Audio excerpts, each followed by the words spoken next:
Tell me, my darling, if you knew fate would betray. Safe. Would you still love me today? Lucas, nagpa-practice ka bang magbasa?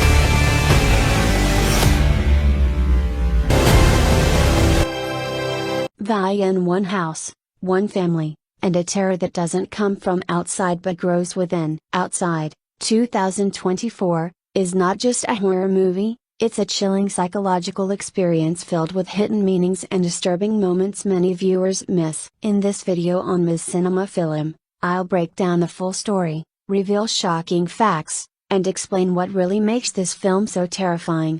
Outside is a 2024 Philippine post-apocalyptic drama and horror film written and directed by Carla Ledesma. The movie stars Sid Lucero, Beauty Gonzalez, Marco Masa, and Aiden Tyler Patdu in the lead roles. The story follows a family struggling to survive as a deadly zombie outbreak spreads around them. In an effort to stay alive and find safety, they decide to return to the father's old childhood farmhouse, hoping it will protect them from the chaos outside. However, as they hide there, the family is forced to face not only the danger of the zombies, but also fear, tension, and emotional conflicts that slowly begin to tear them apart. The able family of Francis, his wife Iris, and their two sons, Joshua and Lucosa, escape a deadly zombie outbreak in the city and travel to Francis's parents' large mansion, which is located on a sugarcane plantation. When they arrive, Francis discovers a horrifying scene. His father and a household servant have taken their own lives after being infected,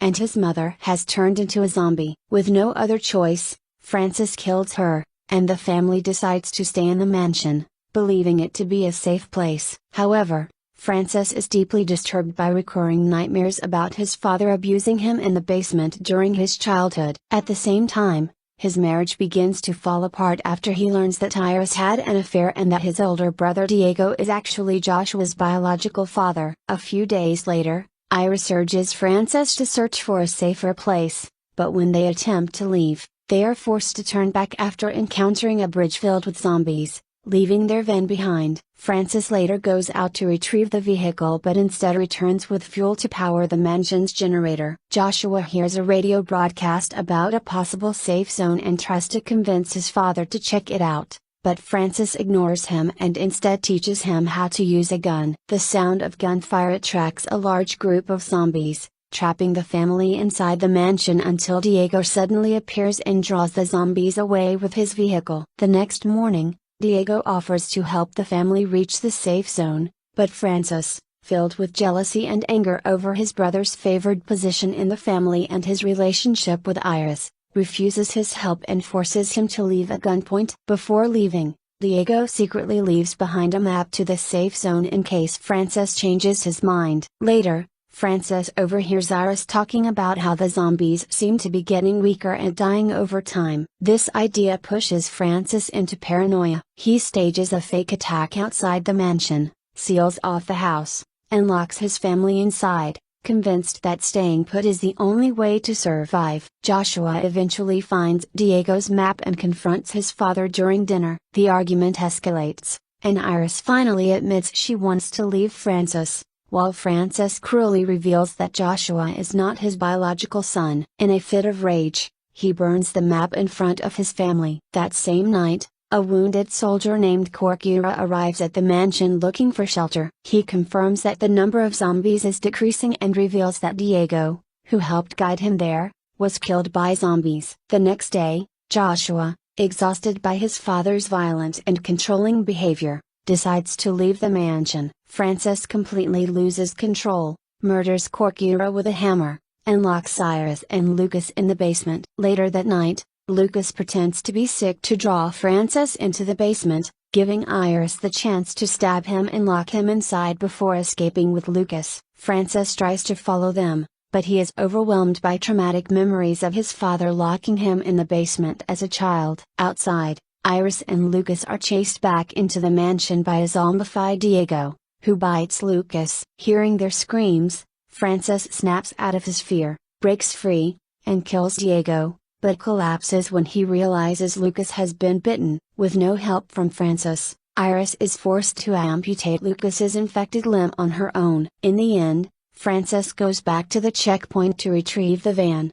but he is accidentally shot by Joshua, who mistakes his blood-covered and confused father for a zombie. As Joshua begs for forgiveness, Francis finally accepts him as his son before dying from his wounds. Joshua then takes the van and drives back to rescue Iris and Lucas, hoping to save what remains of his family. The casting of Outside, 2024, directed by Carla Ledesma, stands out as one of the film's strongest elements, bringing together a talented ensemble of Filipino actors who deliver raw, emotionally charged performances in a zombie apocalypse setting that quickly shifts focus to psychological and domestic horror. At the center is Sid Lucero as Francis Abel, the troubled patriarch whose descent into paranoia and aggression drives much of the narrative tension. Lucero, known for his intense roles in films like Zelda, for which he won Best Actor at the Guadurian, portrays Francis with a simmering volatility that echoes generational trauma. His character, haunted by childhood abuse from his own father, returns to the family farmhouse where those memories resurface amid the undead threat. Lucero's performance is praised across reviews for its depth, capturing a man unraveling under pressure, initially protective, then increasingly abusive toward his family. Critics note how he embodies the film's core theme, that the real monsters are often human, with his portrayal of escalating insanity drawing comparisons to Jack Torrance in The Shining, but rooted in Filipino family dynamics. Opposite him is Beauty Gonzalez as Iris Abel, Francis's wife, who evolves from a seemingly submissive partner to a resilient fighter. Gonzalez, a veteran of Philippine cinema and television with credits in Campan and In My Mother's Skin, brings nuance to Iris's arc. She starts as the family anchor, managing the household and children while smoking heavily as a coping mechanism, but revelations about her infidelity and the true paternity of one son add layers of guilt and defiance. Reviews highlight Gonzalez's strength in scenes of confrontation,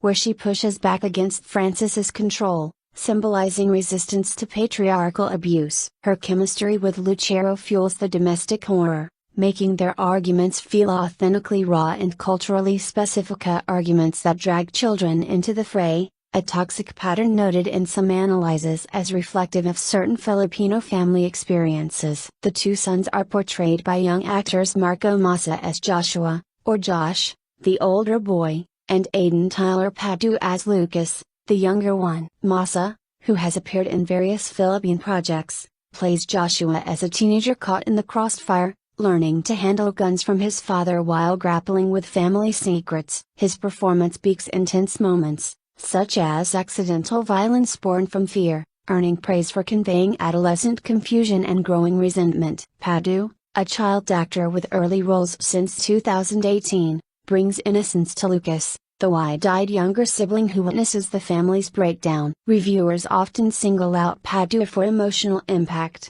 with his reactions to parental fights and zombie encounters adding heartbreaking vulnerability. The child actor's natural performances ground the horror in familial realism, making the psychological toll on the kids palpable. Supporting roles further enrich the cast. Joel Tor, a legendary Filipino actor with nearly 5 decades in the industry, appears as Arturo, Francis's father, in flashback sequences that reveal the cycle of abuse. Tor's brief but powerful presence underscores the intergenerational trauma theme, his stern demeanor contrasting with the zombie versions of family members. Bing Pimentel plays a role tied to the household staff or family history, adding to the mansion's haunted atmosphere. James Blanco and In Chong-di round out key supporting parts of Blanco potentially in a familial or antagonistic role, while Di brings his charismatic energy from television and film to a character involved in the backstory revelations. Additional cast members like Crystal Brimnor,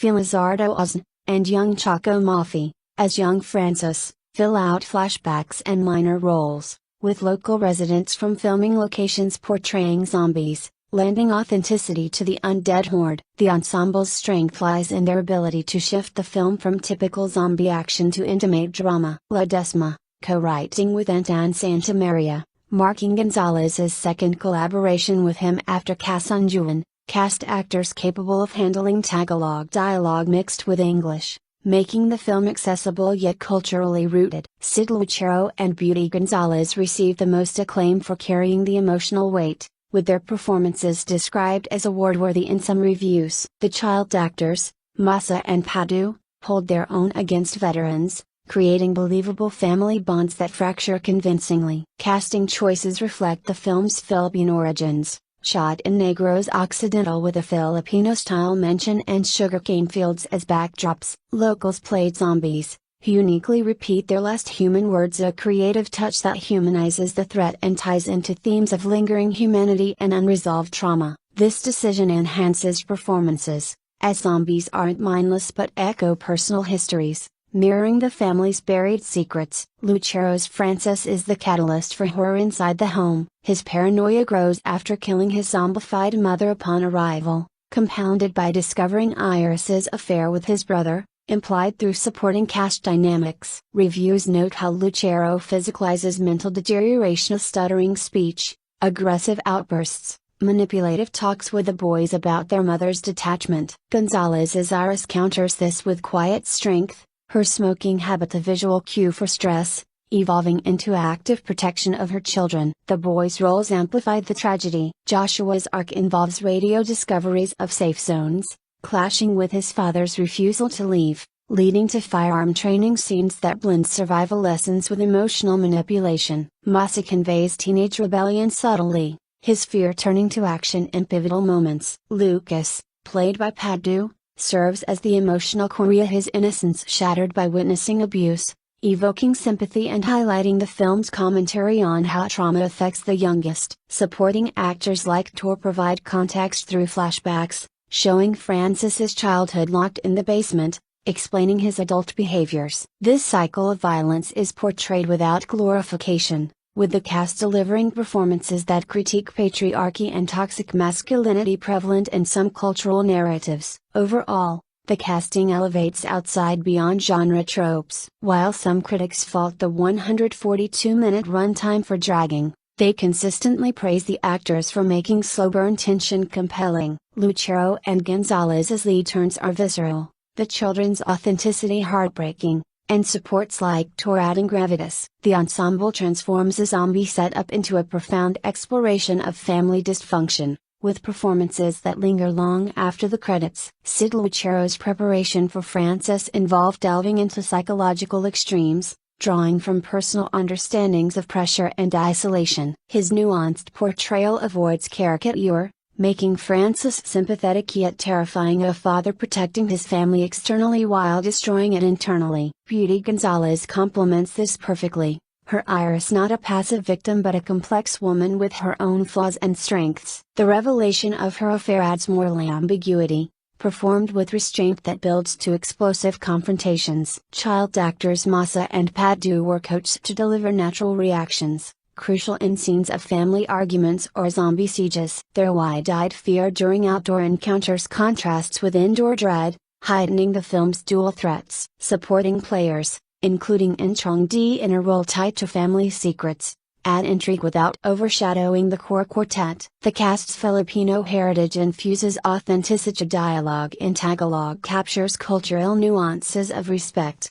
resentment, and endurance in crisis. Zombies played by locals repeat phrases like please or names, a gimmick enhanced by performers' emotional delivery. In ensemble scenes, like tent dinners or barricading the mansion, chemistry shines. The Christmas dinner sequence is frequently cited as masterful, rivaling intense family horror moments in other films, with the cast's timing building unbearable dread. Casting young talents alongside veterans like Joel Torbridge's generations on screen, mirroring the theme. Tor's authoritative presence in flashbacks sets up Lucero's fractured adulthood seamlessly. The performances make the film's length justifiable for many, allowing character development that rushed casting couldn't achieve. Sid Lucero and Beauty Gonzalez carry the heaviest load, but the full cast contributes to a cohesive, haunting portrayal of survival's human cost. Marco Masa's Joshua represents adolescent awakening amid chaos, learning survival skills while questioning authority. His interactions with Lucero shift from obedience to defiance,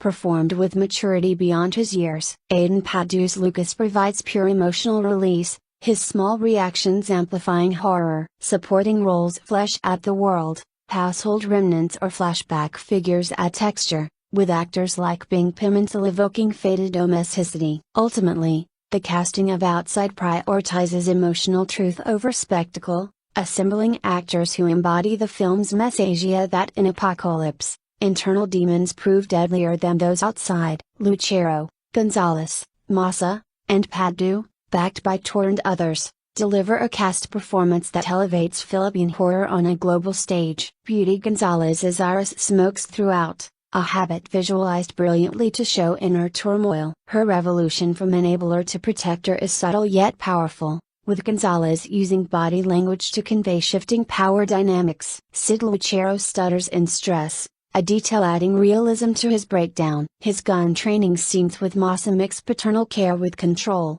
layered brilliantly. The children's casting avoids precociousness. Masa and Patdu feel like real kids in peril, their fear authentic. Flashback casting, with Choco Mafi as young Francis, mirrors Lucero effectively, reinforcing trauma's visual cycle. In Chong Di and James Blanco's roles, though limited, spark key revelations, performed with restraint to heighten impact. The cast handles gore and violence convincingly as zombie kills practical and bloody, actors reacting viscerally. In quiet moments, ensemble listening skills shine, reactions building tension without dialogue. This casting synergy makes Outside a character-driven standout in zombie cinema, performances anchoring its exploration of family, trauma, and survival.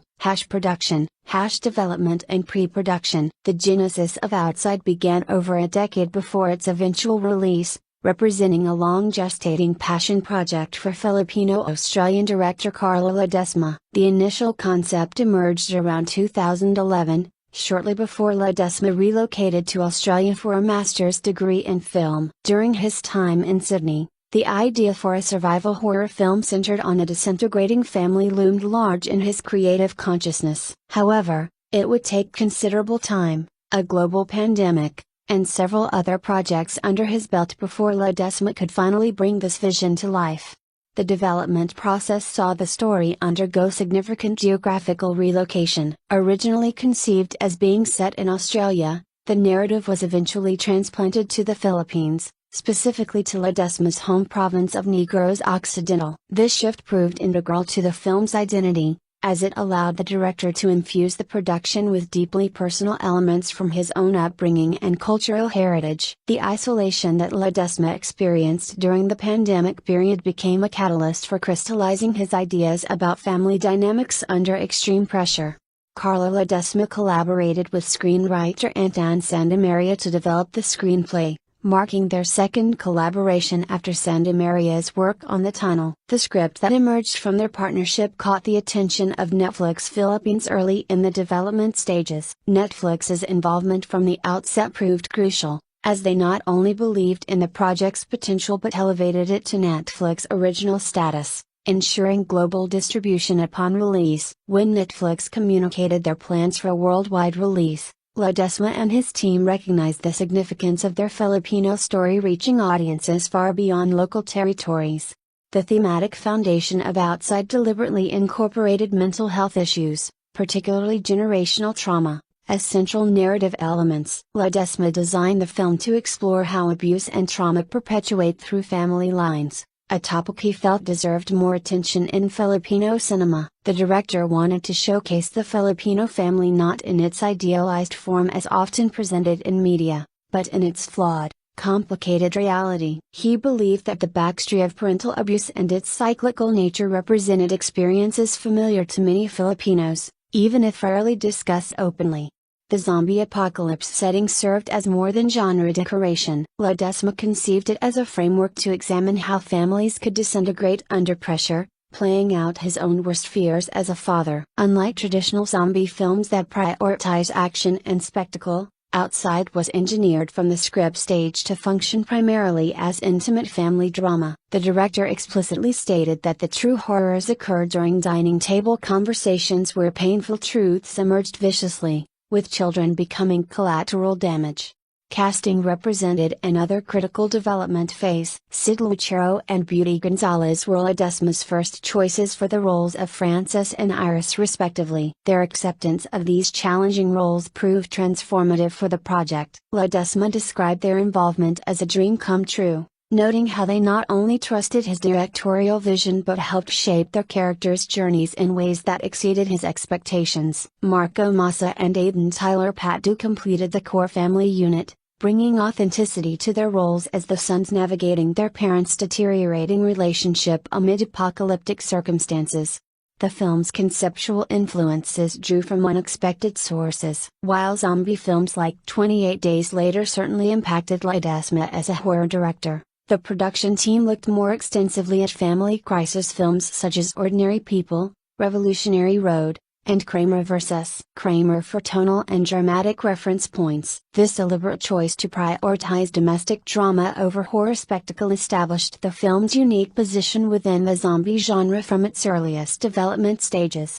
Netflix Philippines demonstrated enthusiasm for seeking and producing unconventional stories, which align perfectly with Ledesma's vision for Outside. The streaming platform's global reach meant that Filipino genre filmmaking could access audiences worldwide, a development that Ledesma viewed as creating opportunities for more local genre productions. He expressed optimism about filmmakers supporting each other's projects and championing Filipino stories to international audiences through streaming platforms.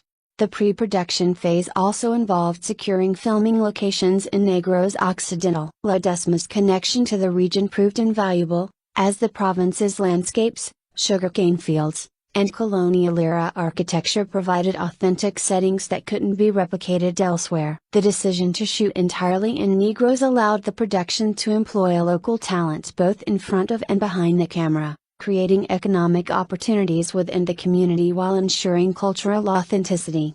The screenplay structure deliberately balanced zombie horror elements with psychological thriller components. Ledesma and Santamaria crafted a narrative where the external threat of zombies mirrored and amplified the internal threats within the family unit. The script incorporated flashback sequences revealing Frances's traumatic childhood experiences in the same farmhouse where the family seeks refuge, creating layered tension between past and present threats.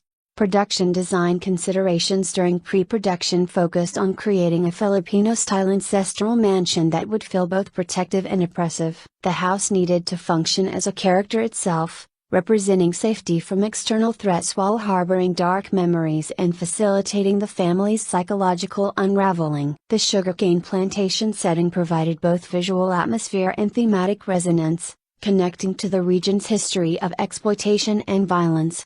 The decision to give zombies the ability to speak represented a significant departure from genre conventions, requiring careful planning during the script development phase. Ledesma wanted these creatures to retain fragments of humanity, with their last conscious memories before infection becoming the words they repeatedly speak as undead. This creative choice necessitated detailed backstory development for even minor zombie characters, enriching the world building while maintaining emotional complexity. Budget considerations and Netflix's backing allowed for a production scale that could realize Ledesma's vision while maintaining the intimate character focus he desired. The month-long filming schedule required meticulous pre-production planning to maximize efficiency, particularly given the challenging weather conditions anticipated in Negros Occidental during the shooting period. Filming. Principal photography for Outside commenced in October 2023. with the production team descending upon Negros Occidental for what would become an intensive month-long shoot. The filming locations centered primarily around two cities within the province, Cabancalan City and La Carlota City. These locations were selected not merely for their visual appeal but for their deep personal significance to director Carlo Ledesma, who hailed from this region and whose father had given him his first camcorder there. The primary filming location was a Filipino-style ancestral mansion that served as the family's refuge throughout the film. This colonial-era structure provided the production with an authentic setting that captured both the grandeur and isolation central to the narrative. The mansion's multiple rooms, basement, and surrounding grounds allowed for diverse shooting setups while maintaining the claustrophobic atmosphere essential to the story's psychological tension. The house's architectural details and period features eliminated the need for extensive set decoration, grounding the film in genuine Filipino heritage. Sugarcane fields surrounding the mansion became another crucial filming location, their vast expanse providing establishing shots and aerial footage that emphasize the family's isolation. These fields carried additional thematic weight, connecting to Negros Occidental's historical association with sugarcane production and the exploitation of plantation workers. Ledesma deliberately incorporated this regional history into the film's subtext, with one zombie's declaration "This is my land" referencing the violent history embedded in the landscape. The production also utilized locations in Bacolod City, the provincial capital, along with sites in the municipality of Ilog. Various streets and neighborhoods across these different municipalities were transformed into post-apocalyptic settings. Historical and cultural buildings in La Carlota City, including the Muscovado Sugar Mill brick chimney ruins, Infante Heritage House, Presidencia Building, and Agora Public Market, appeared in background shots, adding layers of authentic local texture to the film's visual palette. Filming conditions proved challenging throughout the production. Weather emerged as a significant obstacle, with unpredictable conditions threatening the shooting schedule. The monsoon climate of Negros Occidental brought heavy rains and variable conditions that forced the crew to adapt constantly. These weather challenges, while frustrating, inadvertently influenced the film's visual style. Director of photography Xing Fengcheng worked with Ledesma to develop longer, more complex takes that could maximize productivity during brief windows of favorable weather. The decision to shoot extended long takes became both a stylistic choice and a practical necessity. These difficult technical sequences required extensive choreography and rehearsal but allowed the production to capture complete scenes when conditions permitted. The resulting cinematography featured impressive tracking shots and sustained sequences that enhanced the film's intimate, observational quality. This approach drew viewers deeper into the family's psychological deterioration while showcasing the cast's sustained performances. Local involvement characterized every aspect of the production. Residents from theater groups and nearby barangays, local neighborhoods, were cast to portray the film's zombie population. For many of these participants, outside represented their first experience on a film set. Ledesma emphasized the importance of this community participation, hoping that the experience would inspire future actors and filmmakers from the region. The local performers brought authenticity to their roles, enhanced by the production's makeup and costume departments who created gruesome, detailed zombie appearances. The zombie makeup process represented a significant undertaking. Each undead character required hours in the makeup chair to achieve the decade, disturbing appearance Ledesma envisioned. The makeup team worked to create zombies that retained traces of their former humanity while appearing sufficiently horrific to register as threats. This balance aligned with the director's intention for the zombies to speak and retain fragments of their pre-infection consciousness, requiring makeup that didn't obscure facial movements necessary for dialogue delivery. The production employed practical effects wherever possible, creating tangible zombie encounters that the actors could respond to authentically. This approach required coordination between the makeup, special effects, and stunt departments to choreograph attacks and confrontations that felt visceral and immediate. The decision to prioritize practical effects over extensive CGI maintained the film's grounded aesthetic and allowed for more spontaneous performances from the principal cast. Shooting in Ledesma's home province carried profound personal significance. He recalled the emotional weight of the first day of filming, made more special by his father's presence on set, the same person who had trusted him with a camcorder years earlier. This cyclical moment of returning home with professional equipment to tell a story rooted in regional experience created a poignant connection between Ledesma's personal journey and the film's production. The cinematography took full advantage of Negros Occidental's isolated beauty. Sweeping shots of deserted landscapes, abandoned structures, and overgrown sugarcane fields established the post-apocalyptic atmosphere while showcasing the province's distinctive geography. These visual elements, enhanced by cleverly implemented visual effects, created a world that felt both recognizably Filipino and universally apocalyptic. Interior scenes within the mansion required careful lighting design to maintain visibility while preserving the oppressive atmosphere Ledesma desired. The house's period architecture included dark wood, high ceilings, and limited natural light sources, necessitating extensive lighting setups that could illuminate actors while maintaining dramatic shadows and creating visual unease. The basement scenes, crucial to Francis's traumatic flashbacks, demanded particularly sophisticated lighting to balance visibility with the location's inherent darkness.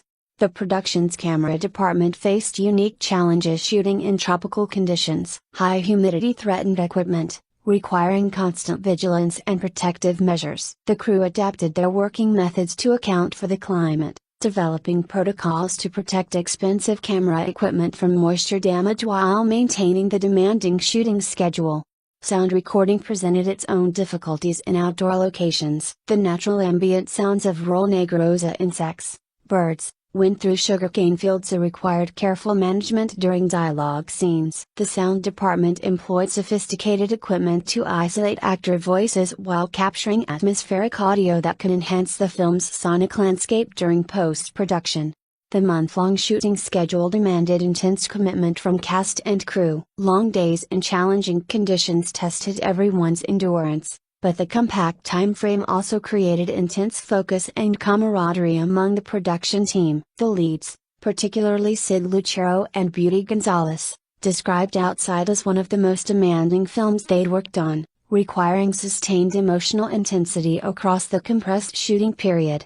For Beauty Gonzalez, filming in Negros offered the comfort of familiar territory, as she hailed from neighboring Negros Oriental. However, the production's deliberate choice to minimize makeup and present her character in raw, unglamorous states provided a different kind of challenge. She noted the liberation of performing without the usual army of people ensuring she looked perfect on camera, describing scenes where she woke and went directly to set without makeup or even bathing, with the production actually enhancing her eye bags for authenticity. Masa and Aiden Tyler Patdu, portraying the sons, faced the unique challenge of maintaining believable sibling dynamics while reacting to zombie threats that weren't physically present during certain shots. The young actors needed to envision terrifying scenarios in empty space, relying on their imagination and the director's guidance to generate authentic fear responses. Stunt coordination ensured the safety of all performers during action sequences. The zombie attack scenes, while not the film's primary focus, required careful choreography to appear violent and threatening without risking injury. The stunt team worked closely with the principal actors to develop movements that read as desperate survival instincts rather than polished action choreography. The production's transportation department faced logistical challenges moving equipment and personnel across the multiple shooting locations throughout Negros Occidental. The rural nature of several sites meant navigating roads not designed for large production vehicles, requiring advanced planning and local knowledge to ensure the crew could access remote locations efficiently. By November 2023, principal photography wrapped. Director Carlo Ledesma marked the occasion on social media, noting the poetic symmetry of ending the shoot with the same shot that opened filming. He acknowledged the emotional processing required after such an intensive production experience, mentioning the need for sleep before beginning the extensive post-production work ahead. Post-production. Following the completion of principal photography in November 2023, Outside entered an extensive post-production phase that would transform the raw footage into the finished 142-minute film. This process involved multiple departments working in coordination to realize Ledesma's vision while addressing the technical challenges inherent in the production's shooting conditions. Editorial work commenced with editor Mark Victor, who also served as one of the film's producers. The editing process faced the considerable challenge of assembling a coherent narrative from footage shot under difficult weather conditions and containing numerous long takes. Victor worked closely with Ledesma to identify the strongest performances and most effective sequences from the material captured during the month-long shoot. The film's extended runtime of 2 hours and 22 minutes emerged from the editing process. This duration proved controversial among viewers, with many critics and audience members suggesting the film would have benefited from tighter pacing and a shorter running time. The editorial team's decision to maintain this length reflected their commitment to allowing the family's psychological deterioration to unfold gradually, prioritizing character development over conventional horror pacing. The editing structure incorporated flashback sequences revealing Francis's traumatic childhood experiences. These temporal shifts required careful integration to maintain narrative clarity while building psychological complexity. The editorial team developed a rhythm that alternated between present-day survival challenges and past traumas, creating thematic parallels that reinforced the film's central concerns about generational abuse and its lasting effects. Visual effects work became essential during post-production, despite the production's emphasis on practical effects during filming. The VFX team enhanced zombie appearances, adding digital decay and injury details that complemented the practical makeup. They also addressed continuity issues resulting from the challenging shooting conditions, ensuring visual consistency across scenes filmed days apart under different weather conditions. The post-production team utilized visual effects to expand the scope of the zombie outbreak beyond what could be practically achieved during filming. Wide shots showing hordes of undead or distant zombie movements received digital augmentation to suggest the scale of the apocalyptic event. These enhancements were implemented subtly to maintain the film's grounded aesthetic and avoid overwhelming the intimate family drama at the story's core.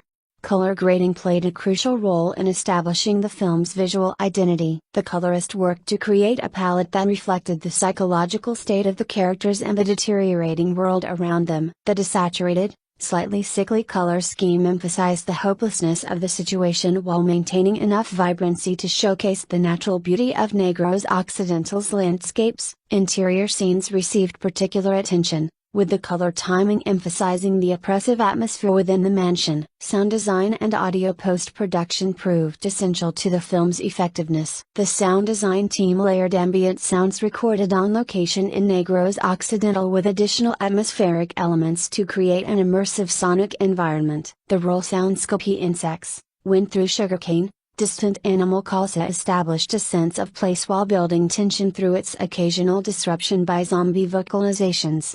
The film's zombie sound design required particular creativity. Since Ledesma's zombies retained the ability to speak, repeating words and phrases from their last conscious moments, the sound team needed to create vocal treatments that sounded both human and otherworldly. They developed processing techniques that distorted the zombies' speech just enough to mark them as infected while maintaining intelligibility of their repeated phrases.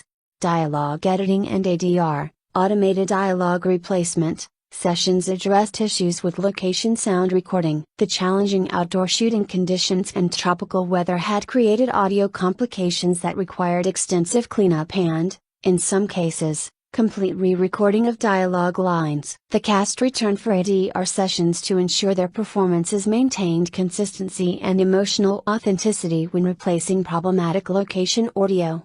The musical score, composed by Paul Siga and Michael Siga, underwent careful integration during post-production. The composers created a score that balanced horror tension with emotional drama, supporting the psychological elements without overwhelming the performances. Their work emphasized the family's emotional states, using musical themes to underscore the generational trauma and deteriorating relationships at the narrative's heart. The film also incorporated the song Maxay Iwan, originally recorded by Vigor Music Corporation and performed by VST Company. This piece, composed by Charo Unite and Ernie de la Paix +A and published by ABS-CBN Film Productions, incorporated provided cultural specificity and period atmosphere within the film. The integration of this Filipino music added authenticity to the setting while serving narrative functions during specific scenes. The post-production phase also involved preparing the film for Netflix's technical specifications and global distribution requirements. This included creating multiple versions of the film with different subtitle and dubbing tracks. The film was translated into 32 different languages to facilitate its worldwide release, requiring extensive localization work to ensure cultural nuances and dialogue translated effectively across diverse audiences. Visual effects supervisors coordinated with Netflix's technical team to ensure the final product met streaming platform specifications regarding resolution, color space, and audio formatting. The film needed to display optimally across various devices and screen sizes, from mobile phones to large televisions, requiring careful quality control testing throughout the post-production process. The extended post-production timeline allowed for multiple rounds of test screenings and refinements. Feedback from these preliminary viewings informed final editorial adjustments, though the core structure and extended runtime remained intact. These test screenings helped identify moments that required clarification or additional emphasis, guiding the final polish applied to the film. By mid-2024, post-production neared completion, and attention turned to preparing marketing materials. The creation of trailers, poster designs, and promotional content required additional coordination between Netflix's marketing team and the production. These materials needed to effectively communicate the film's unique blend of family drama and zombie horror while appealing to both Filipino audiences and international viewers unfamiliar with Filipino cinema. The final technical approval process involved multiple quality control checks to ensure the film met industry standards for theatrical quality streaming. Audio levels, color accuracy, and image sharpness underwent rigorous examination. Subtitle synchronization across all language tracks received careful verification to ensure global audiences would have a seamless viewing experience.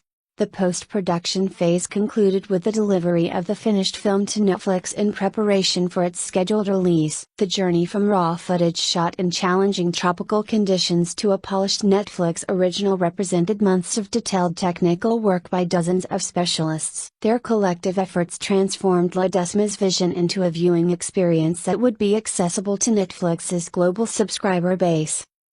Music. The musical landscape of Outside emerged from the collaboration between composers Paul Siga and Micah Siga, who crafted a score designed to enhance the film's psychological depth while supporting its horror elements. Their compositional approach recognized that Outside prioritized intimate family drama over conventional zombie action, requiring music that could navigate the emotional complexity of generational trauma and relationship disintegration. The composers developed multiple musical themes corresponding to different aspects of the narrative. Francis's psychological deterioration received its own musical motif that evolved throughout the film, beginning with subtle unease and gradually building to more overt expressions of his mental breakdown. This thematic development mirrored his character arc, allowing the score to serve as an additional layer of storytelling about his internal state. Iris's perspective found musical expression through themes emphasizing her growing desperation and determination to protect her children from both external and internal threats. The score's treatment of her character acknowledged the complexity of her situation, trapped between survival necessity and the revelation of past indiscretions that haunt her present circumstances. The children's musical themes incorporated more innocent elements that gradually gave way to fear and confusion as they witnessed their parents' relationship collapse. The composers used this thematic progression to underscore the tragedy of children becoming collateral damage in their parents' dysfunction, one of Ledesma's central thematic concerns.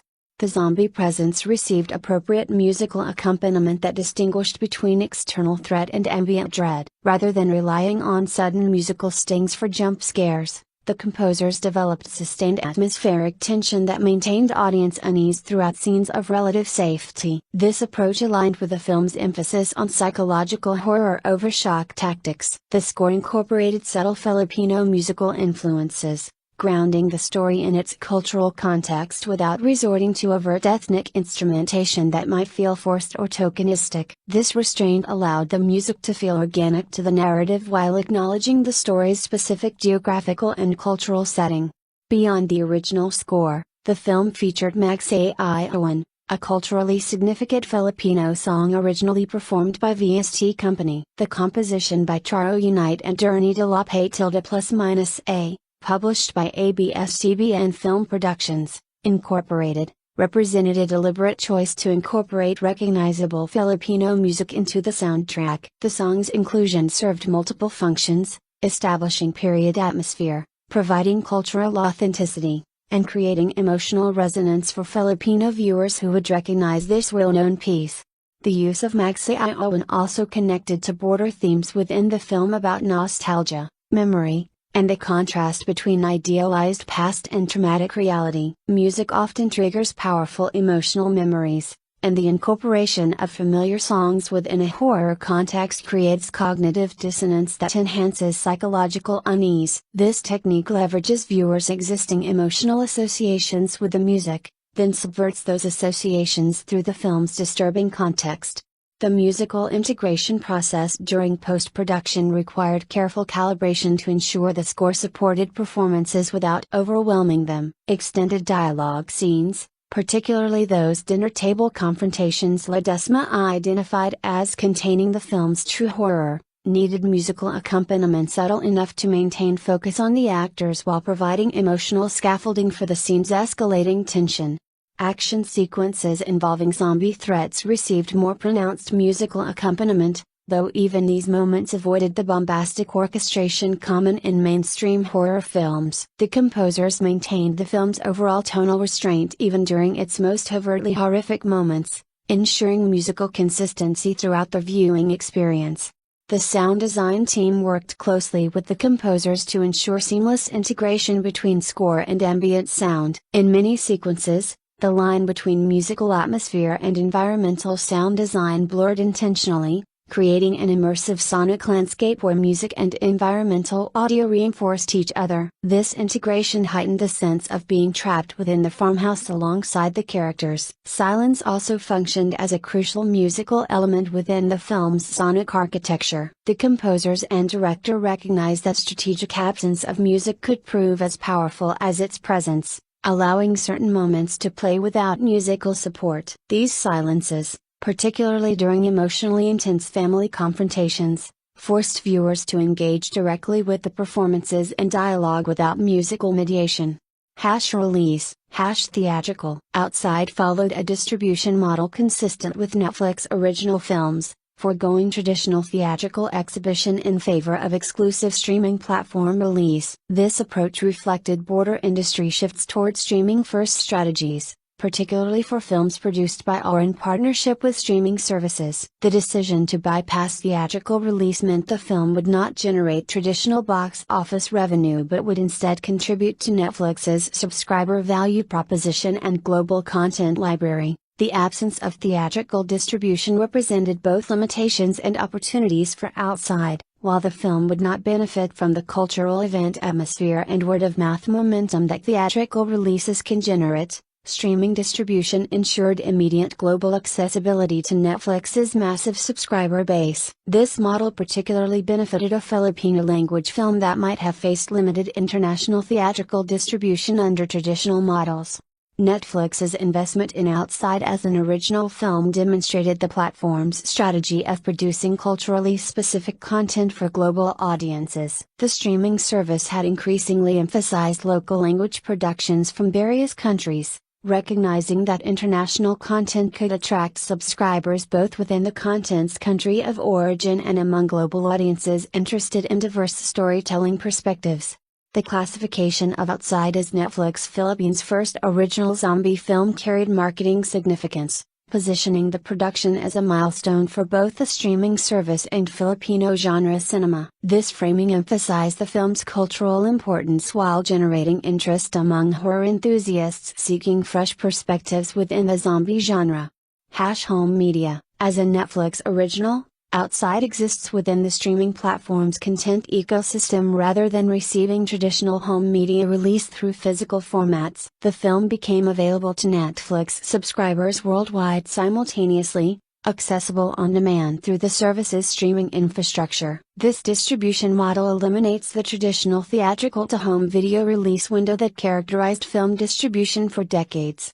Netflix subscribers could access Outside across multiple device types, including smart TVs, computers, tablets, and smartphones. The platform's technical infrastructure delivered the film in various quality levels depending on subscribers' internet connection speeds and their subscription tier. Premium subscribers received access to 4K Ultra HD presentation when viewing on compatible devices, while standard subscriptions provided HD or SD quality streams. The film's availability included Netflix's standard features such as subtitle options in multiple languages, audio dubbing tracks, and the ability to download the film for offline viewing on mobile devices. These features expanded accessibility beyond streaming-only models, allowing subscribers to watch the film in situations without reliable internet connectivity. Netflix's recommendation algorithm incorporated Outside into its content discovery systems, suggesting the film to subscribers based on their viewing history and preferences. The platform's categorization systems filed the film under multiple genre tags including horror, thriller, Filipino films, and zombie horror, maximizing its visibility to various audience segments. The streaming model meant Outside would remain available to subscribers indefinitely, barring future licensing complications or strategic content removals. This long-tail availability contrasted sharply with theatrical releases that typically disappeared from theaters within weeks and then faced months-long waits before home media availability. Netflix subscribers could discover and watch Outside years after its initial release with the same ease as on release day. The platform's viewing metrics tracked engagement with Outside through proprietary systems that measured completion rates, rewatches, and other engagement indicators. These metrics informed Netflix's understanding of the film's performance and could influence future investment decisions regarding Filipino genre productions.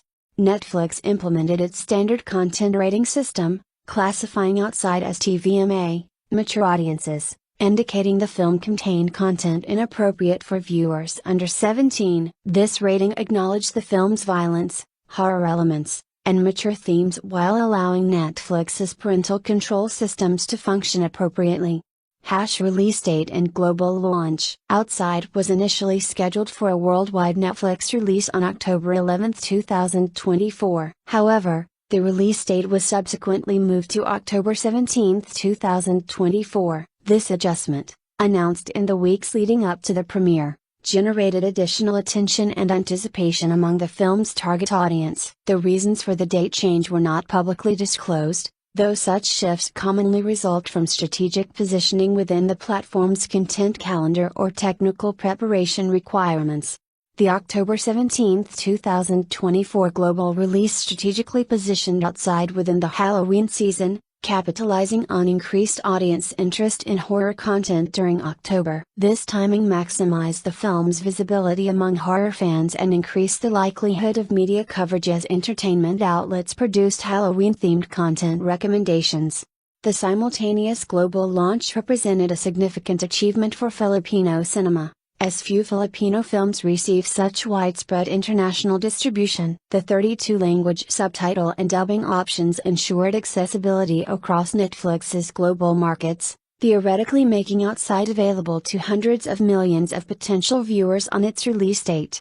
The marketing campaign leading up to release included trailer releases, social media promotion, and coverage through Netflix's Tutum platform. The streaming service leveraged its substantial marketing apparatus to generate awareness across multiple territories, though promotional emphasis naturally skewed toward the Philippines and other markets with significant Filipino populations.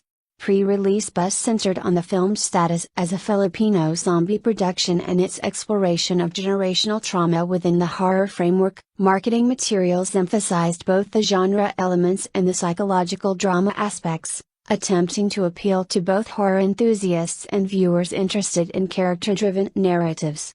The release strategy avoided the gradual geographical rollout common in traditional distribution, instead making the film available everywhere Netflix operated simultaneously. This approach eliminated the piracy risks associated with staggered international releases while creating a unified global conversation around the film among Netflix's subscriber base. Filipino audiences showed particular anticipation for Outside, representing the first major Netflix original horror film centered on Filipino characters and culture. The film's release became a point of cultural pride and conversation within Filipino communities worldwide, with expat populations expressing excitement about seeing Filipino stories and locations represented in a globally distributed production. The October release timing also positioned Outside for potential year-end awards consideration, though streaming films often face challenges gaining recognition from traditional awards bodies that prioritize theatrical releases. However, genre-specific awards and Filipino Film Awards represented potential recognition opportunities where the streaming release model would not disadvantage the production. Reception. Box office. As a Netflix original released exclusively through the streaming platform, Outside did not generate traditional box office revenue. The streaming-first distribution model meant the film's financial performance could not be measured through theatrical ticket sales, representing a fundamental difference from conventionally released films. This distribution approach reflected broader industry transformation as streaming platforms increasingly produce content that bypasses theatrical exhibition entirely. Netflix's business model depends on subscriber acquisition and retention rather than per title revenue generation. Outside contributed to the platform's value proposition by adding exclusive content to its library, potentially influencing subscription decisions in the Philippines and among global viewers interested in international horror cinema. The film's performance from Netflix's perspective would be evaluated through proprietary metrics measuring viewership, completion rates, and impact on subscriber satisfaction rather than traditional financial returns. The absence of box office figures makes direct financial comparison with theatrically released films impossible. However, Netflix's investment in the production and its promotion as an original film indicated significant resource commitment. Production budgets for Netflix originals vary widely, and specific budget figures for Outside were not publicly disclosed. The month-long shooting schedule in the Philippines, extensive post-production work, and global marketing campaign represented substantial financial investment regardless of specific amounts.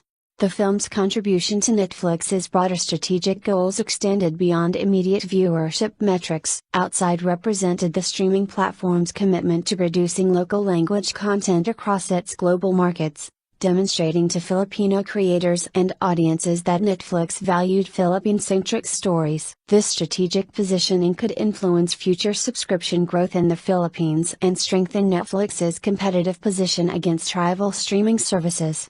From a comparative perspective, Netflix reported quarterly revenues exceeding $10 billion during the period surrounding Outside's release, with the platform's overall financial performance continuing strong growth trends. The company's content spending for 2024 was projected at $18 billion, with Outside representing one element within that broader content investment strategy. Individual film contributions to these aggregate figures remain undisclosed, as Netflix does not release per title financial data. The streaming release model also eliminated certain costs associated with theatrical distribution, including physical print manufacturing, theatrical marketing campaigns in multiple territories, and revenue sharing with theatrical exhibitors. These savings could partially offset the loss of box office revenue streams, though the complex economics of streaming versus theatrical distribution defy simple comparison.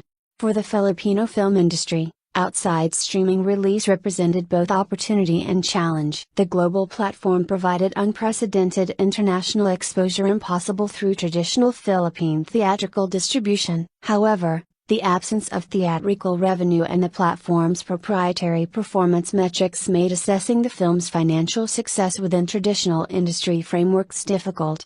The production company Black Cap Pictures benefited from Netflix's financial backing and the prestige of producing a globally distributed original film. This association could facilitate future projects and partnerships, representing value beyond immediate financial returns from outside itself. The film's production demonstrated viability of Filipino genre filmmaking to international financiers and distribution partners.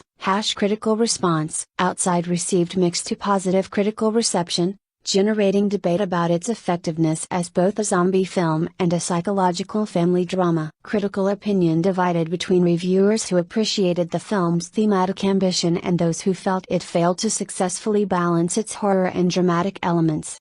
On the review aggregator website Rotten Tomatoes, the film achieved an 80% positive rating from critics based on 10 professional reviews, with an average rating of 7.40 out of 10. This solidly positive critical consensus indicated that most professional reviewers found merit in Ledesma's approach, even when acknowledging the film's imperfections. The limited number of reviews reflected the film's status as a streaming release and Filipino language production, which typically receive less coverage from mainstream Western critics than wide theatrical releases. The Filipino review aggregator Criticultura compiled 22 reviews and assigned Outside a score of 71 out of 100, indicating generally positive reception within the domestic critical community. Filipino critics showed particular appreciation for the film's willingness to address generational trauma and mental health themes within a genre framework, recognizing these as underexplored topics in Philippine cinema. Critical praise frequently highlighted the performances, particularly Sid Lucero's portrayal of Francis's psychological deterioration. Reviewers recognized the difficulty of maintaining sustained emotional intensity throughout the film's extended runtime and commended Lucero's commitment to the role's demands. Beauty Gonzalez's performance as Iris received similar acclaim, with critics noting her ability to convey complex emotions and moral ambiguity. The young actors Masa and Aiden Tyler Patdu earned recognition for contributing authenticity to the family dynamic. The cinematography by Xingfeng Chung received widespread praise, with critics noting the effective use of Negros Occidental's landscapes and the impressive long takes achieved despite challenging production conditions. The visual presentation successfully captured both the beauty and desolation of the setting, creating atmosphere that enhanced the narrative's emotional landscape. The production design and authentic locations contributed to a distinctive visual identity that set Outside apart from more generic zombie productions. However, significant criticism focused on the film's pacing and runtime. Multiple reviewers suggested that the 142-minute length felt excessive for the story being old, with certain sequences perceived as repetitive or unnecessarily prolonged. Critics felt that tighter editing could have maintained the film's dramatic impact while improving overall engagement. The slow pacing, while intentional for building psychological tension, tested some viewers' patience, particularly those expecting more traditional zombie horror action. The balance between zombie horror and family drama emerged as a contentious critical issue. Some reviewers appreciated the film's prioritization of psychological complexity over genre conventions, praising the decision to use the apocalypse as a backdrop for exploring family dysfunction. Others felt this approach underutilized the zombie premise, leaving the horror elements feeling underdeveloped and relegating the undead to background status. These critics argued that the film struggled to satisfy either horror fans or drama enthusiasts, falling between genres rather than successfully merging them. The thematic exploration of generational trauma received critical acknowledgement, with reviewers recognizing the importance of addressing these issues within Philippine cultural context. However, some critics felt the film's treatment of these themes lacked subtlety, with the abuse backstory and its cyclical nature presented too explicitly. The dining table confrontations that Ledesma identified as the film's emotional core divided opinion, with some finding them powerfully uncomfortable and others perceiving them as heavy-handed. The Speaking, Outside on Netflix is a new zombie horror drama from the Philippines but with a very universal story and much English spoken. At 2 hours and 22 minutes, it's quite long but not too long by much. Read our full Outside movie review here and find it on Netflix. Outside on Netflix is a new zombie movie from the Philippines. However, if you've watched other movies from this country, you'll know that a lot of English is spoken. In other words, you'll be able to keep up just fine even without the dubbing option. Be sure to check out Eerie, 2018, which became almost infamous upon release greater than with a runtime of 2 hours and 22 minutes. I was afraid it would run on for far too long. And yes, I do feel that it's longer than what would be best for the story. However, it isn't by much thanks to the many twists in this story, most of which evolve in ever more desperate ways. Continue reading our Outside movie review below. Find it on Netflix from October 17, 2024. Outrunning a zombie outbreak in Outside, we meet a family trying to outrun a zombie outbreak by returning to the childhood home of the patriarch. The family consists of husband Francis, Sid Lucero, wife Iris, Beauty Gonzalez, and their two sons, Josh, Marco Masa, and Lucas, Aiden Tyler Patdu. The relationship between Francis and Iris is clearly strained, and the impending zombie apocalypse isn't helping matters, especially as they don't even seem to agree on how to react to it or where it could be safest for their little family. While the house is big and in a remote area, Francis did not have a good childhood there. We see in flashbacks how he was mistreated by his brutal father, who punished him to turn him into a real man. All Francis wants for himself and his family is a sense of normalcy. Of course, this is nearly impossible in the middle of a zombie outbreak. Unfortunately for them all, he is becoming increasingly unstable as the stress of the situation wears him out. A universal story. I loved how the story of Outside could play out anywhere in the world. Sure,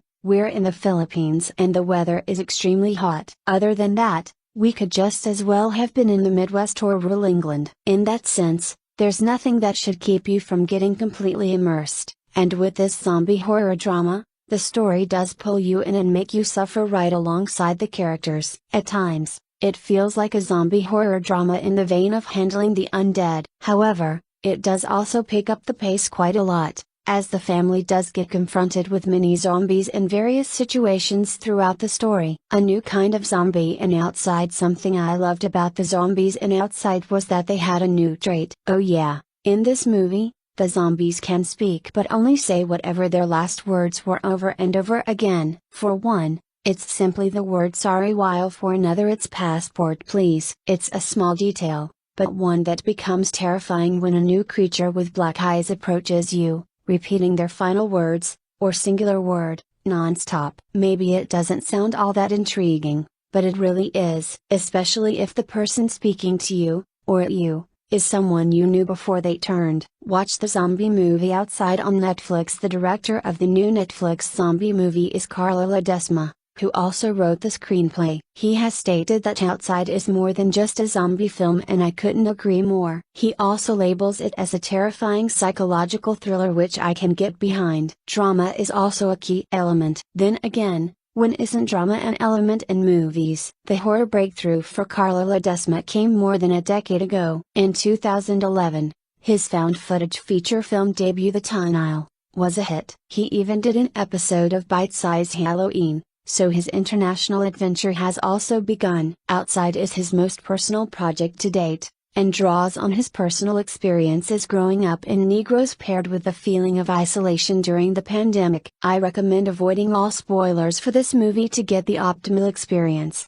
so check it out as soon as possible. Outside is on Netflix globally from October 17, 2024. Director, Carlo Ledesma. Writers, Carlo Ledesma and Ann Sandamaria. Cast, Sid Lucero, Beauty Gonzalez, Marco Masa, Aiden Tyler Patdu, Chong Di, Joel Tor, James Blanco. Bing Pimentel. A family retreats to an isolated farm during a zombie outbreak, but years of painful secrets take it all as they navigate their desolate world. Corina Scream Queen Adelga Arda. I write reviews and recaps on Heaven of Horror. And yes, it does happen that I find myself screaming when watching a good horror movie. I love psychological horror, survival horror and kick-ass women. Also, I have a huge soft spot for a good horror comedy. Oh yeah, and I absolutely hate when animals are harmed in movies, so I will immediately think less of any movie where animals are harmed for entertainment, even if the animals are just really good actors. Fortunately, horror doesn't use this nearly as much as comedy, and people assume horror lovers are the messed up ones. Go figure. Like what Josh, the female main character's son, said, "Holy shit, press enter or click to view image in full size." I rarely watch horror movies at night anymore, especially when alone. But I was so confident that a Filipino movie with a zombie genre would barely scare me, so I dove into watching Outside, Blind. One of my favorite film genres is zombie apocalypse, so I was sold right away. But it was a Filipino film, so I told myself that I'd get a good laugh out of this. I was used to roasting or making fun of Filipino movies because honestly, most of them aren't that good, plot-wise. For the longest time, I've only seen people reduce Filipino movies to a joke and always being compared to the geniuses of Western cinema and even Korean novelas. But after watching this movie, I just realized that it's not that Filipino movies are shit, we're just exposed to the wrong ones. Movies with cheap humor, or characters with no driving force. In short, no plot, just vibes or broken bar, I guess. Anyway, before I give out my review / a little analysis of the film, here's the synopsis so you don't have to search. A family trying to outrun the zombie outbreak by returning to the father's childhood farmhouse, fortifying it to keep out the dead ones. Alas, there is just as much horror and trauma at the ancestral home as there is outside the gates. Again, I did watch this film blind. I didn't read the synopsis. I see zombie, I watch. So I was expecting a lot of zombie survival scenes. Also, I apologize in advance if this isn't as solid or structured as you hope it would be. This is my first doing a review like this. Unlike other zombie films, Outside starts by showing the family of the main characters, Iris, Beauty Gonzalez, and Francis, Sid Lucero, on the road. They were already heading towards a farmhouse owned by Francis' parents. Francis went in and saw his father,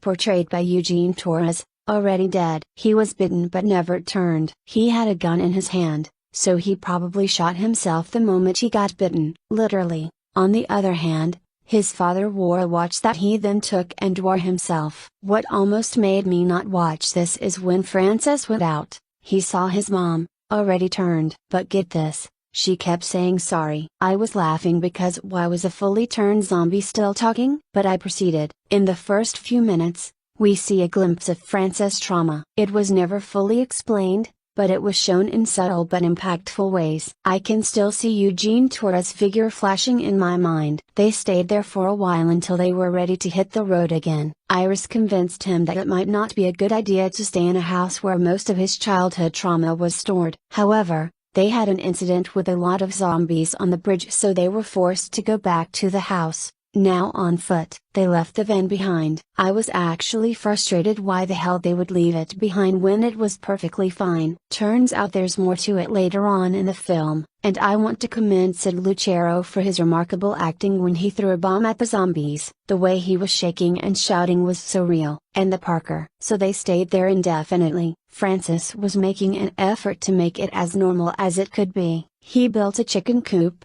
restored the generator, put up a Christmas tree, and so on. He didn't want to leave the house. But on the other hand, there's Iris, who seems so agitated. I mean, who wouldn't be? Nothing is normal anymore. Get Maggie Silver's stories in your inbox. Join Medium for free to get updates from this writer. Subscribe.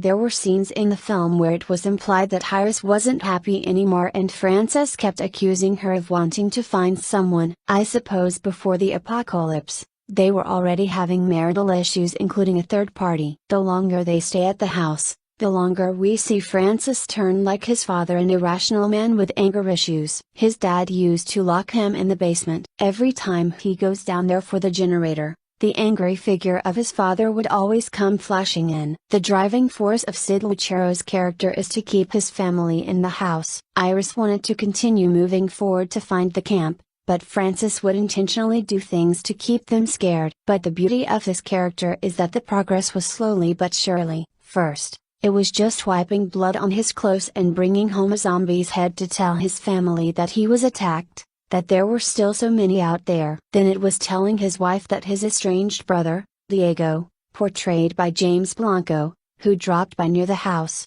was already dead, implying that they could no longer seek help and reiterating that there were still many zombies out there. But the last straw was putting a wooden plank on the door and chaining it so they could no longer leave. At this point, Francis no longer felt the need to lie to his family to imprison them there, much like how his dad used to imprison him. He didn't care anymore after the fight they had, which gives us a glimpse of their family dynamics. Francis is a controlling force in Iris' life, and she's no longer happy with him, to the point that in the past, she admitted that she was ready to leave her kids in order to start a new life. That fight scene was so real and so frightening. Frances would talk to Josh, Marco Masa, and Lucas, Aiden Tyler Patdu, their kids, about how their mom doesn't really care about them anymore. You can feel the toxicity that lies in their family, and maybe in most Filipino families, how parents would fight especially in front of their children, or how sometimes they would drag them into the den. I will leave out the part where Chongdi came in because that was my first gasp, and better see it than read about it. I was just a broken bar shocked. But after his cameo,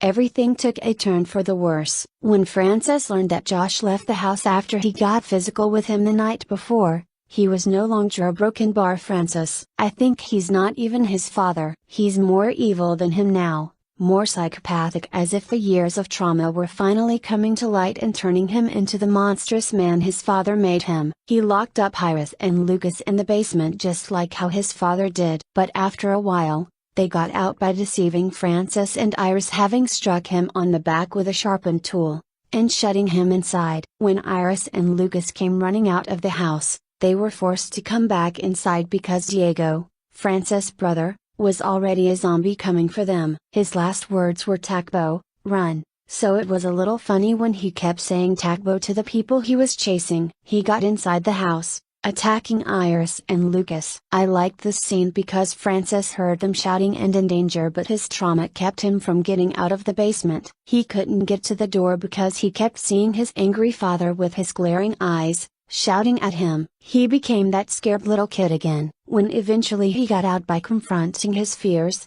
he came to the rescue, pinning his now turned brother to the floor. This scene was so symbolic because I knew with the way Frances punched and killed his brother for good, that it was not just about saving his family, it was about finally getting to avenge himself. I don't particularly remember whether his brother used to also bully him when he was a kid, or that he was never there when their father would lock him up, but the anger was there. Frances was finally coming to his senses when Lucas needed help as he was bitten by his uncle Diego. He ran as fast as he could to retrieve their van that he purposely left on the bridge, to keep them from wanting to go out of the house. Here's my second gasp. When he got there, Josh was there, a gun in his hand. I forgot to mention the part where Frances was wearing a soldier's uniform and that his face was covered with blood. He was panting, and he kept repeating Josh's name. Josh, who was scared, would of course think he was a zombie, given that the zombies in this film repeat the same word over and over again when they turn. So he shot him. This is my favorite scene. Josh was frantic when he realized it was his father. Another symbolic scene that depicts the complexity of Filipino family dynamics. Your father can hit you, and you might hate him for it, but there's still the love that strings you along in the relationship. Frances' last words were "Anak, son." Earlier in the film, Josh told her mom that he feels like his dad doesn't love him because he's not really his son. You could actually feel it throughout the film, so it was no surprise when I learned that they weren't biologically related. But this scene was like a confirmation that despite Frances being the way that he is, he sees Josh as his own. The last shot from this scene was the watch. The watch that Frances retrieved from his dead father's wrist. What I saw from that scene is how Josh didn't feel the need to retrieve it from his dad's wrist. It was a symbolic gesture of how he was willing to end the cycle on him. No more abuses. Generational trauma. Who? So a broken bar. Yeah, that was a roller coaster. And one more thing I did like about this film, despite finding it funny at first, is how the zombies were stuck with the last words they said before they turned. It was so humanizing. I didn't find it funny anymore, but more melancholic, when the zombie priest said "Sangalaning Ameting and a broken bar," in the name of the Father, and of the Son. A broken bar. It makes you think about your own life, and hope that you get the chance to leave this world peacefully, and the opportunity to think about the last words you say until your last breath. So with this roller coaster of a storytelling/analysis/review, I give this film an 8/10. It gives you a realistic glance at the horror of surviving an apocalyptic world with your family. Sid Lucero will make you stop breathing when he enters a room, and Beauty Gonzalez portrayal of a mom who wanted more than what life has given her will make you double think of what kind of a man you want your future children to have. I watched the movie at 1.25x speed and still found myself skipping ahead because of the excessive pauses and unnecessary delays. By the 36-minute mark, during the blocked road scene, the kids in the van were surrounded by zombies. Somehow, all the zombies were lured toward the father, allowing the mother to reach the van. Instead of getting in and driving to safety, she made the baffling decision to have her kids run into the open road with just a bolo for protection despite the obvious risk of encountering more zombies. At that point, I gave up on the movie. It felt like continuing would only rot my brain cells and raise my blood pressure. She was an irritating broad and he was a tender CK man. No way you get the right to be mad and upset and then act like your heart was broken when he came back with the jacket and not him. Leave her for the dead and dogs to eat the broken bar. Look at me taking this personal that I almost forgot it was a movie that's relatable to real life. Extremely boring. Very few zombie scenes, and way too many scenes of characters just staring at each other with an absurdly long delay between pieces of dialogue. Severe pacing issues. The dad in the film was comically flawed, as if they wanted to portray him as facing PTSD, but really he just came off like an insane asshole. Really seemed like the film was leading up to a second act which never came. Unfortunate because the world building was about the only good thing about the movie, as it did venture out by making the zombies a little different compared to most in the genre. They do a bit of a shamble between a walk and a run, and they actually speak, seemingly repeating the last few things they said before dying. I think they could have done more with this premise. The thing is, this isn't a typical action-packed zombie flick, and if you go in expecting that, you will be disappointed. It's actually a slow-burning family drama about generational trauma and abuse that happens to be set in a zombie apocalypse. The pacing and lack of zombie scenes makes sense in that context. For me, this is one of the best films I've seen all year. It was tense, beautifully shot, well acted, unpredictable and heart-wrenching. I loved how they humanized the zombies and played upon the idea that the real threat is actually inside the house. But I understand how this might not be everyone's cup of tea, especially if you're expecting a more conventional horror movie. Really sad how this movie is getting shrugged off as bad or boring cause people have low attention span. It's a movie that you actually have to think about. That's too much for some people these days. They should have added more constant action and more zombies just to keep it interesting. Lol. I am a person who likes slow burn of a movie. And this movie, it's full of brainless characters for a survival film. It also had wasted potential for character development and portrayal. Their car was too obviously made to look post-apocalyptic, and it doesn't help because cars, especially in the bridge scene, looks newer and would function better. It would be better if the plot is written as if the father and his family were effectively organized to survive working as a team, then selfish intentions of the father revealed near the end. The film also failed to portray that the place is zombie infested, and there are some cues of what happened in the place. These small details makes audience invested in the world. The start of the film showed promise but fell flat after that. Bridge scene. Ben is getting swarmed but a single gunshot lures all of them to the father, all the while the two boys are literally screaming inside the van. Also, the bridge looked narrow, so how in the fuck did the mom get around the van that fast, and why the hell didn't she just drive away?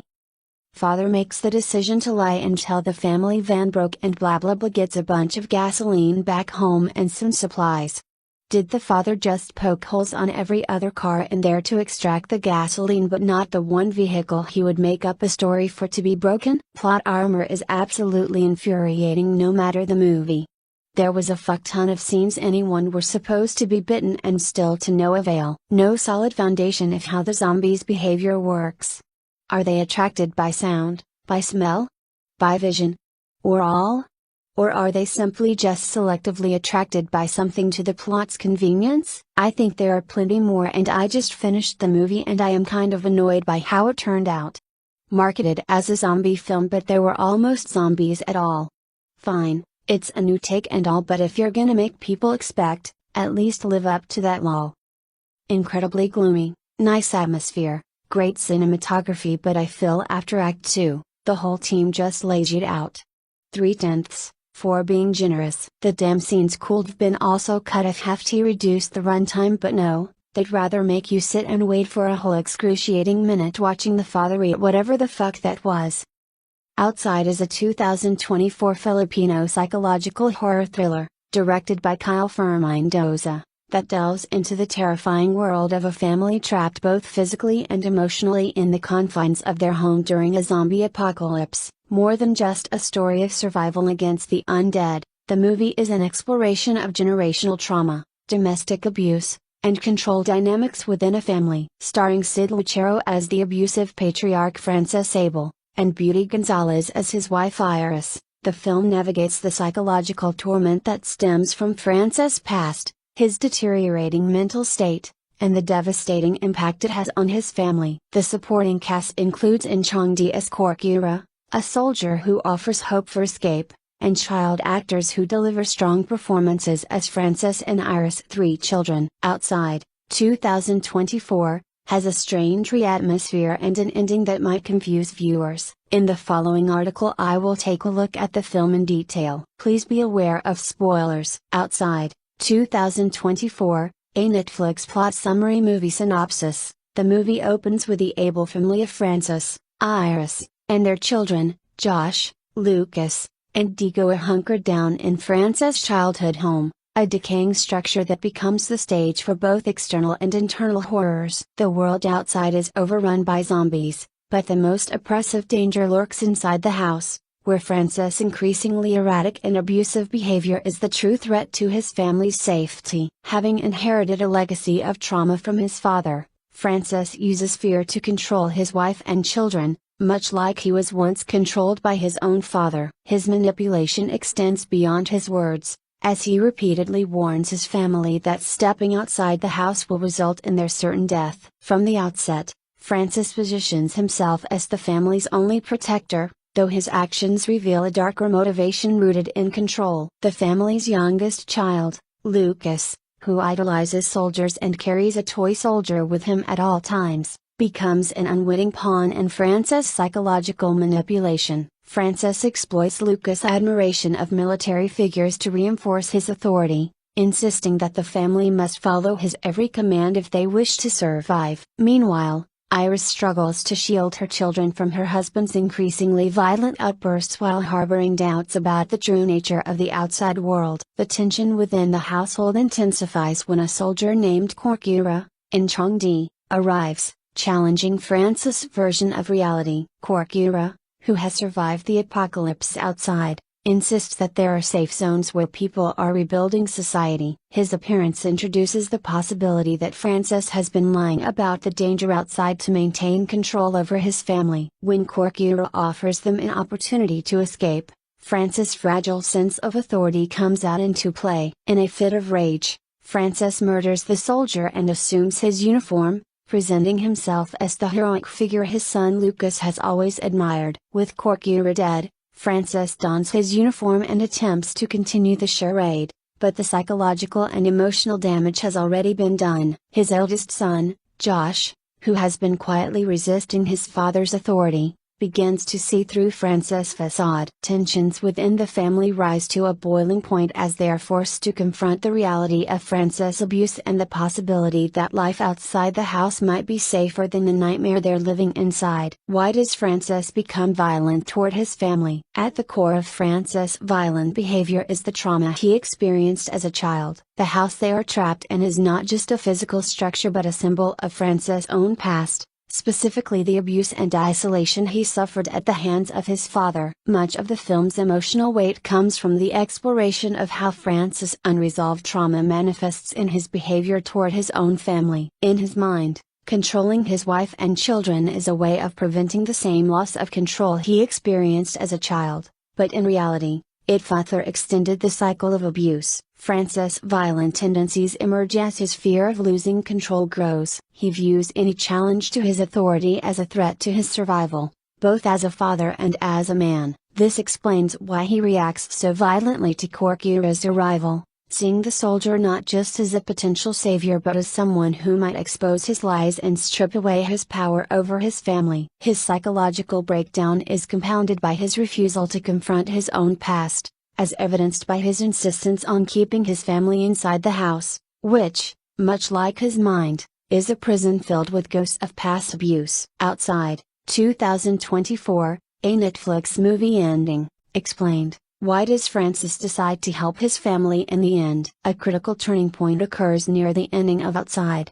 2024, when zombified Diego, Francis' son, attacks the family. Despite his abusive behavior throughout the movie, Francis ultimately chooses to protect his family from the undead, showing a brief moment of clarity and humanity. This act can be interpreted as his way of seeking redemption, though it comes too late to erase the pain he has caused. His sudden change of heart is driven by the realization that his need for control has not protected his family but endangered them. By stepping in to save them, Francis attempts to fulfill his role as a protector, though his earlier actions leave the family broken and traumatized. What is the significance of the basement in Francis' trauma? The house's basement plays a pivotal role in Francis' psychological arc. This dark, confined space was where his own father confined and abused him as a child, symbolizing the root of his trauma. When the family is forced into the basement during the film's climax, the setting takes on new meaning. It becomes the place where Francis must confront his past and where his transformation begins. Trapped with his family in the very location that once served as his personal hell,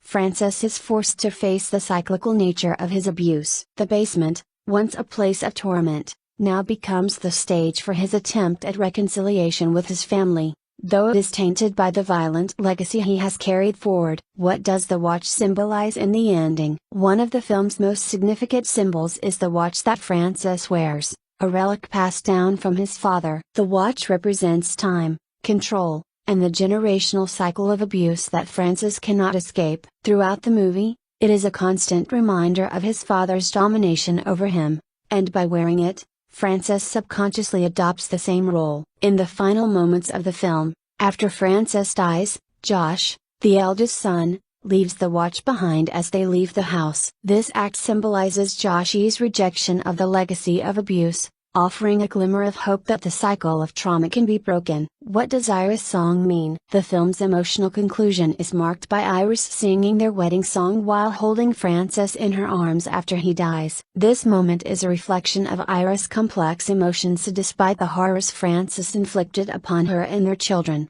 there is still a part of her that mourns the man she married. The song represents the love that once existed between them, a love that has been destroyed by Francis' abusive behavior. As she sings, Iris seems to reconcile the duality of her grief, mourning both the loss of her husband and the man he could have been, while recognizing that her survival and that of her children depends on breaking free from the trauma that has haunted them. Outtest, 2024, a Netflix movie trailer. Outtest, 2024, movie links, IMDb, Rotten Tomatoes, Letterboxd. Outtest, 2024, movie cast, Sid Lucero, Beauty Gonzalez, Marco Antonio Masa, Aiden Patdu, James Blanco ang dami kong naririnig hindi nila nagusta and ang outside dahil kulang sa zombies at puro drama lang. Unfair naman yun, may imbisian si Carla Ledesma na gamay na ang zombies sa pag-highlight ang generational trauma,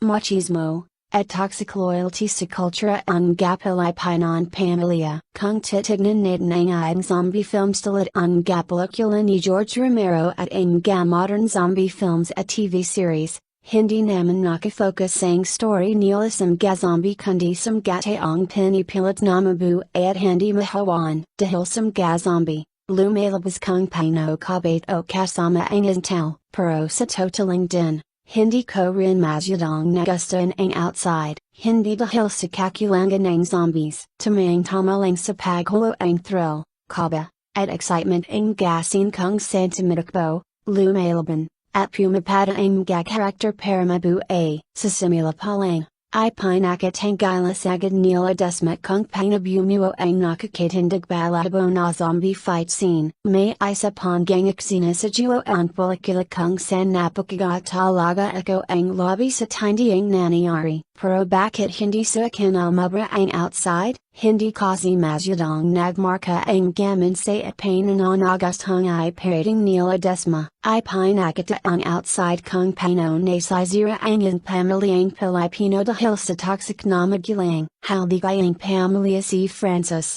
Sid Lucero, at Handisayang Isagripicio ang Kanyang Kaligtasan para Protektahan ang Kanyang Asawang si Iris, Beauty Gonzalez, at ang Kanyang Ganak Nasina Joshua, Marco Masa, at Lucas, Aiden Tyler Patdu. Pero hindi lang ang Gazombi ang Kalaban ni Francis. Kalaban niya rin ang Kanyang trauma sa Kanyang ama ang nais ni Iris na makipag-alay sa kanya, at ang kagusto ni Joshua na pumunta sa kampo kung nazoon ang Kanyang girlfriend. Kung 2000, kakampi pa ni Francis ang Gazombi dahil sila ang nagbibigay ang dahilan sa kanya para bakaran ang Kanyang pamilya. Dahil kung wala ang Gazombi, sino ba talaga si Francis at bakit pa mananatili ang Kanyang pamilya? Walang masama sa intensyon nila desmana masay focus sa family drama ang outside. Kung 2000 naman, ganon din ang sikat na zombie media tulad on The Walking Dead at The Last of Us.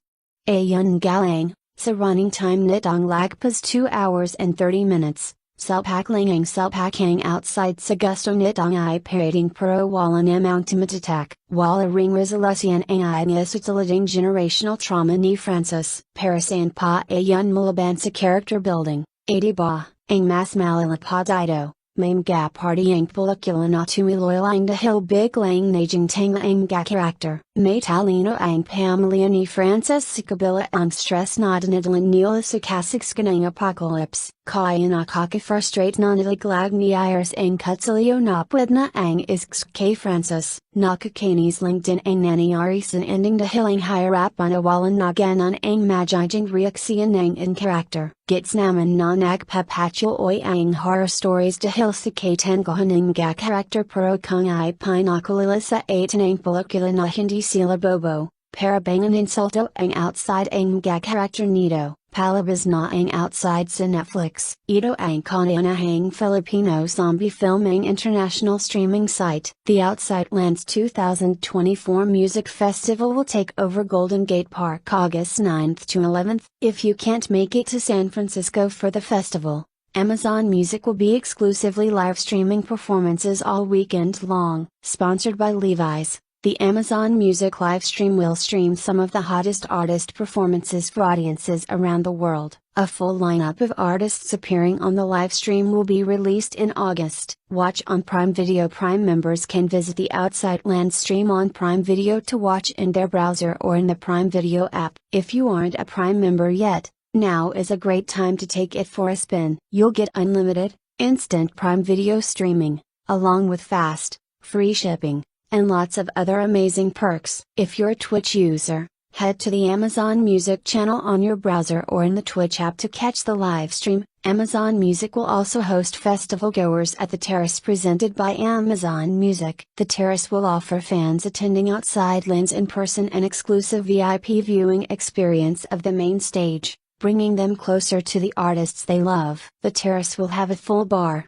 photo opportunities and space to dance. Fans just have to show their Amazon Music app to gain entry. Find it on the festival map and in the festival app. Now that you have everything you need to catch the live stream, check out the official Outside Lands playlist on Amazon Music to get ready for all of the amazing performances to come. Prime Video and Amazon Music are just a few of the many entertainment benefits included with a Prime membership, helping members get everything they want and need, quickly and reliably. Not a member yet? Sign up or start your 30-day free trial now. Outside Lands has finally arrived in San Francisco with another impressive lineup. Here's everything to know about the famous music festival and Golden Gate Park. Heads up, OSL coincides with VP Kamala Harris' campaign visit to San Francisco, so we're in for some serious traffic and road closures between the two. In Golden Gate Park, the city will close JFK Drive as well as all other roads on the west side between Transverse Drive and the Great Highway. There will be extra muni service on the Njuda and 5R Fulton Rapid. Get all the SFMT public transport details here. Is there a map for Outside Lands 2024? Outside Lands released a map for this year's event to help you better navigate the massive park. You'll find the main entrance coming from 30th Ave in Fulton,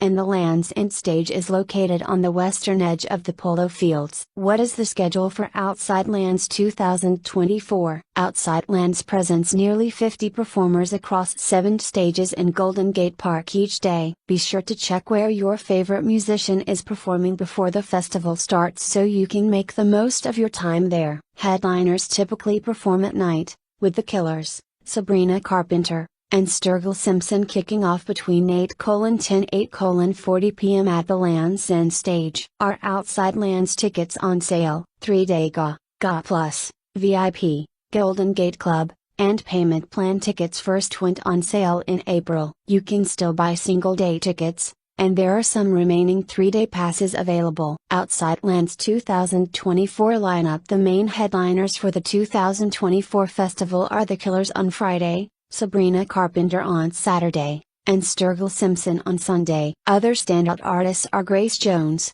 Chris Lake, Chappell Roan, The Postal Service, Kate Trinidad, Teddy Swims, Victoria Monet, and many more. Plus, Post Malone will return as a special guest to perform a country set. When is Outside Lands 2024? Outside Lands will happen over the weekend of August 9th to 11th.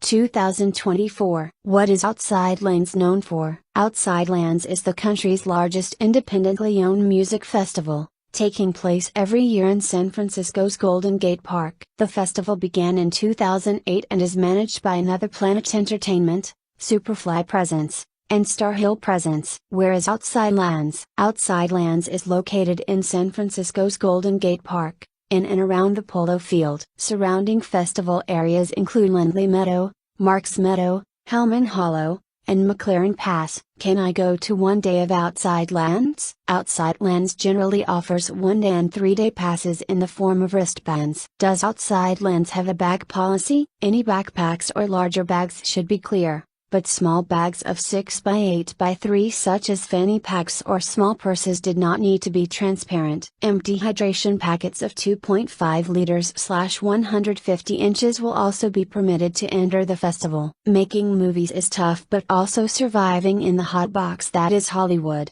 is equally as challenging for creators. Michael Varotti's latest feature There's a Zombie Outside may feel like a straightforward horror film on the surface, but it digs so much deeper and has a lot of layers. Initially, we follow Adam, Ben Bohr, who is in a struggling relationship whilst also turning 40, just as a zombie turns up outside the cabin lodge him, his partner and their friends are staying at. What we find is that this is film within a film, and Bohr is actually playing himself in a scene-up of the working actor. While I haven't seen everything Bohr has done to date, this is clearly one of the most layered and juicy roles he has had to date. It is nuanced and clever, and Varotti clearly takes inspiration from films such as Wes Craven's New Nightmare. There's a Zombie Outside also has the vibe of Hitchcock, as things happen early on which may not be as they seem, and could need revisiting later on. The lines of reality are blurred, and it's clear Varotti is having fun playing with audience expectations. Indie horror mainstay Tiffany Shepis makes an appearance as a law enforcement officer, an up-and-coming actor.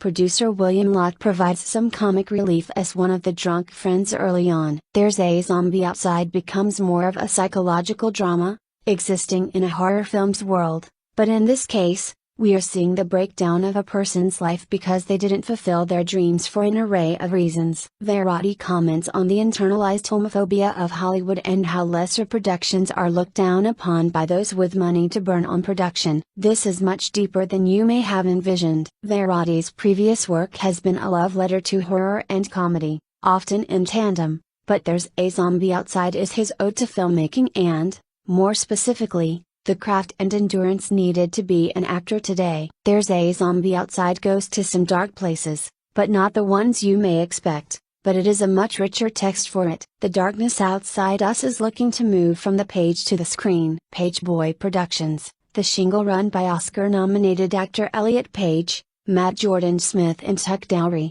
has optioned the rights to the 2021 sci-fi novel. Author Elliot Schrefer's The Darkness Outside Us is a love story about two young men from enemy countries put aboard a spacecraft on a rescue mission. Along the way, they learn they must work together, and that love may be the key to survival. We are proud to stand behind Elliot's remarkable work. The Darkness Outside Us is exactly the type of story we want to champion at Pageboy. It's subversive and deeply human at its core, said Page, Jordan Smith and Dowry in a statement. It's a complex love story, inventive thriller, and a space epic with twists at every turn. We cannot wait to take the next steps towards getting it on the big screen. Schreifer has a sequel, The Brightness Between Us, due out in October. What would I hope for most for my novel? An agile, young, motivated production company that's buzzy in Hollywood, and that's just what I got with Pageboy Productions. I'm so excited by their vision for The Darkness Outside Us and honored to have the talents of Elliot and Matt and Tuck and the rest of the team devoted to it. Page founded Pageboy in 2021,